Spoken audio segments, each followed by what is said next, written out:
Alors vous n'imaginez pas, mes chers collègues, mais si vous devez l'imaginer, à quel point je me réjouis d'être parmi vous aujourd'hui dans cet hémicycle, dans la situation dans laquelle nous sommes, et je voulais, en ce moment particulier, vous adresser un message. Alors, au plaisir de vous retrouver réellement, en vrai, physiquement, pendant cette... s'ajoute celui que nous laisse entrevoir cette sortie de crise sanitaire. C'est un espoir réel que nous avons d'un retour à une vie quasi normale, sans masque, et puis ni écran interposé. Mais vous savez tous qu'au point où nous en sommes aujourd'hui, la prudence reste de mise. Alors, notre Césaire n'a évidemment pas cessé de fonctionner pendant cette crise sanitaire. Pour autant, il a souffert de ne pouvoir se réunir en présentiel tant les échanges, les débats et les interactions qu'il peut y avoir entre nous nourrissent nos travaux et simultanément en constituent sa richesse. 2 longues années au cours desquelles il a fallu nous réinventer. Dans nos méthodes de travail, ça a été le cas. Dans nos manières d'agir, d'interagir et faire preuve de créativité, ça a été le cas aussi. D'agilité aussi, ça a été le cas. Tout autant que de patience et d'optimisme.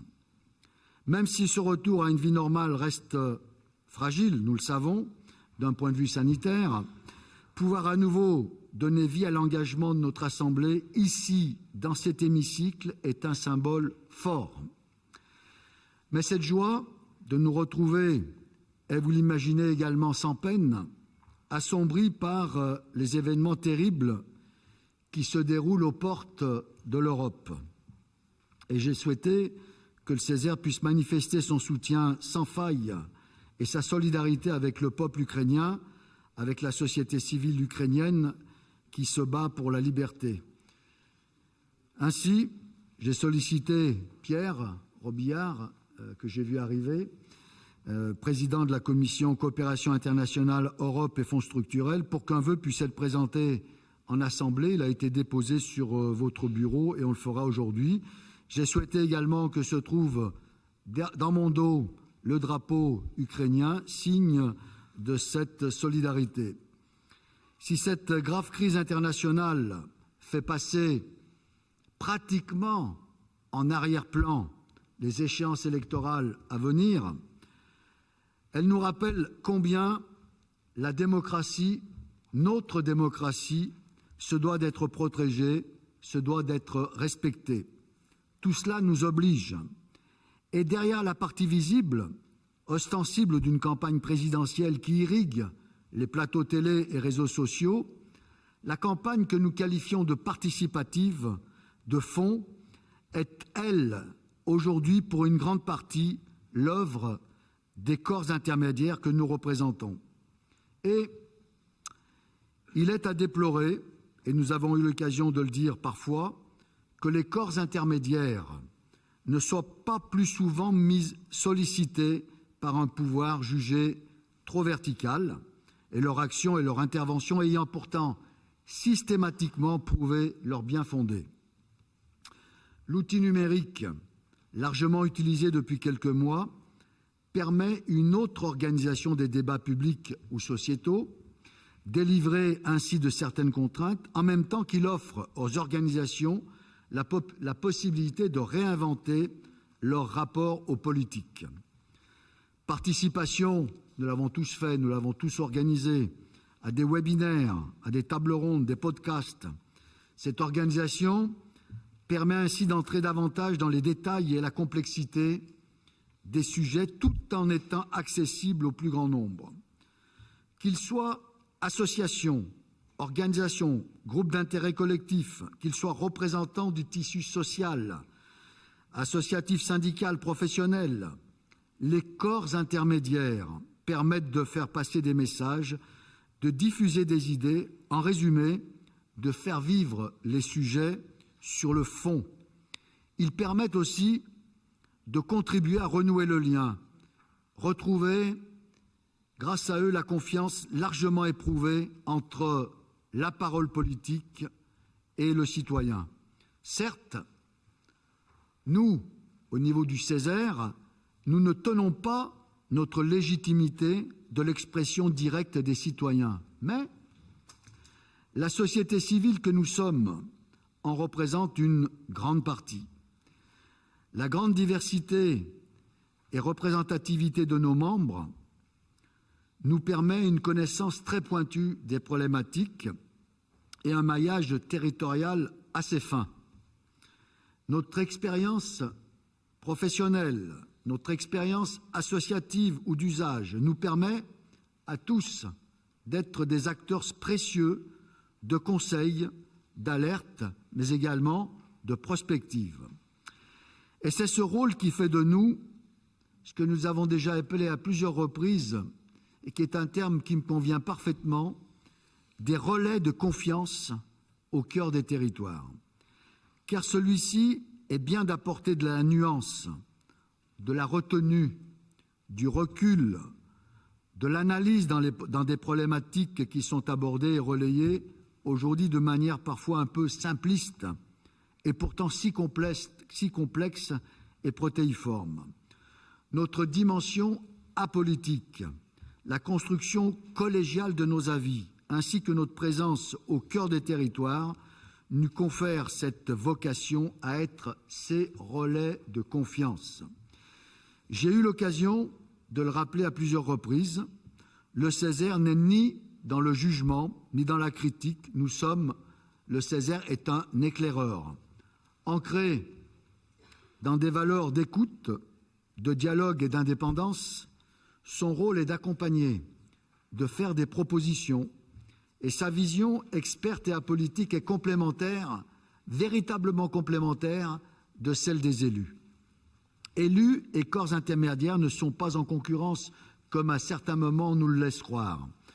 Et je crois pouvoir dire sans peine que c'est véritablement une chance pour des élus d'avoir à leur côté une assemblée consultative telle que la nôtre. Nous poursuivons en réalité le même objectif: représenter les intérêts des habitants d'Auvergne-Rhône-Alpes, contribuer à améliorer leur vie quotidienne, et dans la poursuite de cet objectif, le Césaire est un atout précieux pour relier efficacement les instances décisionnelles d'un côté aux acteurs de terrain de l'autre. Notre volonté est que demain, fidèles à notre ADN, nous soyons force de proposition pour permettre d'anticiper davantage, d'accompagner les mutations nécessaires, inévitables, pour faire face aux défis économiques, sociaux, environnementaux, culturels de notre époque et de notre territoire.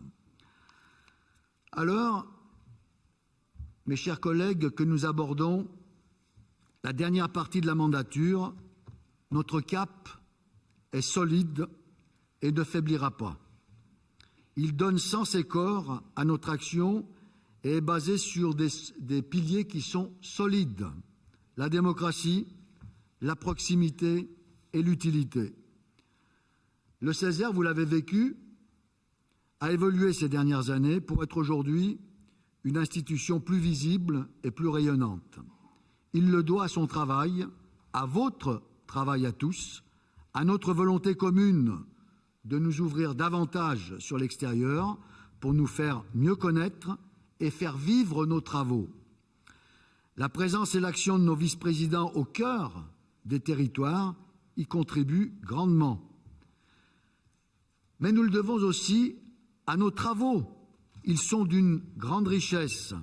Ils sont reconnus pour la pertinence de leur analyse, mais également pour la portée de nos préconisations qui, pour les élus, sont inspirantes. Mon souhait est tout simplement de poursuivre et de renforcer la voie qui a été engagée, toujours avec la même détermination. En septembre, non pas 2021, mais souvenez-vous pour ceux qui étaient là, en septembre 2020, à la mi-parcours de notre mandature, grâce à notre travail collectif, nous avions dressé une feuille de route Les projets portés dans cette feuille de route prennent corps petit à petit. Tous ont démarré. Certains d'entre eux sont en voie de finalisation. Permettez-moi juste d'en relever quelques-uns. Nous avions notamment souhaité bâtir un cadre pour les expressions alternatives, pour répondre à la demande d'expression des positions différentes qui se fait régulièrement jour. Le COMOP, comité opérationnel, et notre bureau se sont emparés de cette question et après avoir identifié objectifs, mais également points de vigilance, ces deux instances ont formulé différentes propositions opérationnelles et nous arrivons donc au terme de ce processus de réflexion et une méthode étant actuellement en cours d'élaboration définitive. Deuxième exemple, la feuille de route avait également mis en lumière la nécessité de traiter des sujets en prise avec les préoccupations de la société. C'est le cas de nombreux et récents travaux du Césaire qui ont réagi à travers leur production à la crise sanitaire, la solidarité au temps de la Covid-19, les impacts de la Covid-19 sur le développement industriel, sur le tourisme, l'hôtellerie-restauration, le commerce de proximité, la crise et la réorganisation du travail, mais aussi d'autres sujets en lien avec les impacts du changement climatique. On mange quoi demain? Ou sur la prévention des conflits d'usage de l'eau, ce bien commun à préserver. S'agissant de la question centrale qui se pose à nous tous, qui est le choix des sujets. Comment les sujets que nous traitons sont choisis. Le bureau du Césaire a, à l'occasion d'un séminaire qui s'est tenu au mois de juillet dernier, s'est emparé de ce sujet-là. Et le bureau vient de se réunir à nouveau en séminaire mardi dernier sur une journée complète et a réfléchi sur comment est-ce qu'on allait définir ces futurs thèmes de travail pour la dernière partie de la mandature. Alors, pour ceux qui ont été présents, tous les retours qui me sont revenus ont montré que la journée a été passionnante, foisonnante d'idées et de perspectives, et qu'il y avait plus d'une vingtaine de futurs thèmes potentiels émergés de notre réflexion collective. Enfin, donc il y a quelque chose qui va se terminer là prochainement. Le prochain bureau va proposer à chacune des commissions des thèmes de travail qui seront réfléchis en commission, puis ensuite le bureau validera cet aller-retour sur le choix des thématiques qui ont été mis en priorité.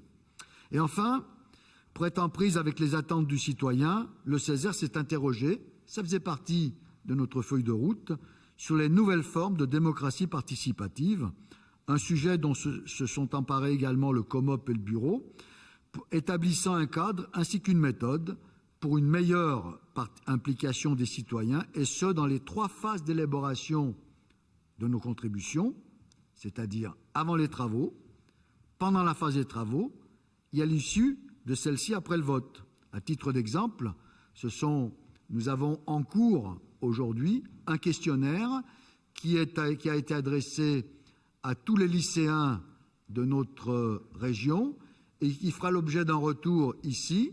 Donc c'est un témoignage de l'ensemble des lycéens qui sera en retour ici avec le Césaire des jeunes à l'occasion d'une assemblée plénière qui se tiendra ici le 17 mai prochain. La feuille de route identifiait également le renforcement du suivi des préconisations. Et je dois le dire qu'avec le vice-président en charge de ce sujet, le travail est en cours, toujours plus poussé, effectué avec Bruno Cabu, vice-président, dédié à cette question, et à l'équipe de correspondants qui a été identifiée au sein de chaque instance. Et nous savons à quel point ce travail contribue à renforcer le processus démocratique et en permettant un suivi et une évaluation de la portée de nos travaux. Parce qu'effectivement, à quoi ça sert que le Césaire se décarcasse si uniquement nos dossiers sont mis dans un placard? Eh bien oui, ces dossiers ne sont plus mis dans un placard, ils sont lus, ils sont entendus et ils sont suivis d'effet dans la mise en place des politiques publiques de la région. Enfin, La réflexion sur la parité progresse également. Il existe aujourd'hui au sein du Césaire un déséquilibre entre les représentations féminines et les représentations masculines, tenant notamment pour les collèges 1 et 3, pas pour le collège 2 et 4, pour le collège 1 et 3, notamment à l'éclatement de la représentation en siège unique au nombre impair de sièges de certaines organisations représentées. Donc ça, toute cette partie nomination, elle incombe directement au préfet. Et donc, on reviendra avec lui sur cette partie-là. Mais d'ores et déjà, sachez que le bureau a validé le fait que la composition du prochain bureau sera paritaire. C'est-à-dire qu'il y aura 18 femmes et 18 hommes qui composeront le futur bureau du Césaire. Aujourd'hui, il y a un groupe qui est animé par Jacques Cadario, 3e VP, qui va nous faire des propositions sur le principe et comment on va faire pour respecter cette stricte parité au sein de notre bureau. Et nous aurons à valider ça, cette démarche-là, à l'occasion d'une assemblée plénière qui se tiendra à l'automne de cette année 2022.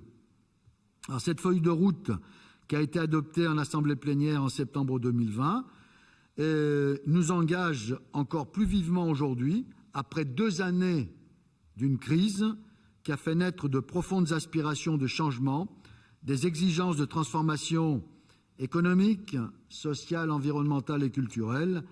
Et je pense que vous et moi, nous y sommes sensibilisés et nous y serons encore plus attentifs dans les prochains mois. Dans tous les cas, je sais pouvoir compter sur vous, mais vous pouvez également compter sur moi. Je vous remercie de votre attention. Alors je passe maintenant à la partie qui va concerner